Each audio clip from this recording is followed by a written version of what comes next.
Good morning, good afternoon, good evening. Welcome back to our channel జాడీల్లో మెదళ్ళు. So today our topic ఏంటి అంటే మన మెదడు మెమరీ ఎంతో తెలుసా మీకు? అయితే తెలుసుకోండి.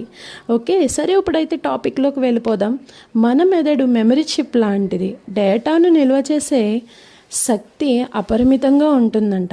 అయినప్పటికీ మనం ఏదైనా రీడ్ చేసినప్పుడు మనం దాన్ని ఎందుకు గుర్తుంచుకోలేము?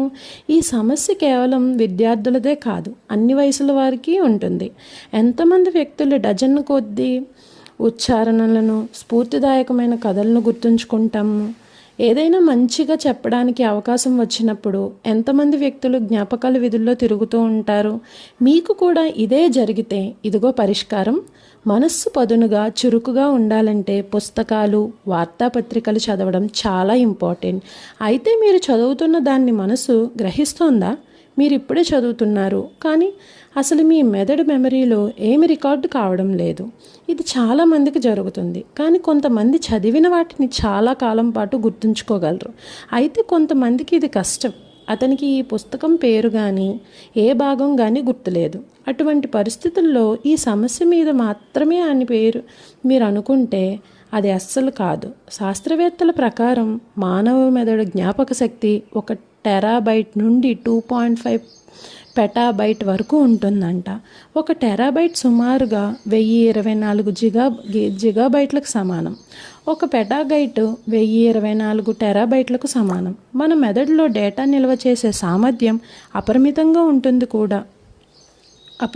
ఉంటుందని కూడా కొందరు శాస్త్రవేత్తలు చెబుతున్నారు. దీంతో మీరు మెదడు సామర్థ్యం గురించి ఒక పెద్ద విషయాన్ని తెలుసుకున్నారు. కానీ మీ మనసులో ఒక కొత్త ప్రశ్న మొదలైంది కదూ, అదే మనం ఎందుకు మర్చిపోతాము? దీనికి సరళమైన సమాధానం చదివే విధానం. మీరు చదివే అలవాటు మార్చుకుంటే మీరు చదివిన వాటిని గుర్తుంచుకోవడం చాలా సులభమవుతుంది. అయితే ఇప్పుడు ఒక ప్రశ్న, ఎక్కడ తప్పు చేస్తున్నారు? పుస్తకం రీడ్ చేయడం కానీ దృష్టి పుస్తకం మీద మాత్రమే కాకుండా అనేక ఇతర విషయాలపై ఉంటుంది. అండ్ ఇంకొకటి ఎంపిక. సౌలభ్యాన్ని దృష్టిలో ఉంచుకొని పుస్తకాలు భాషను చదవవద్దు. సామర్థ్యానికి మించి చదవాలనే లక్ష్యం పెట్టుకోవాలి.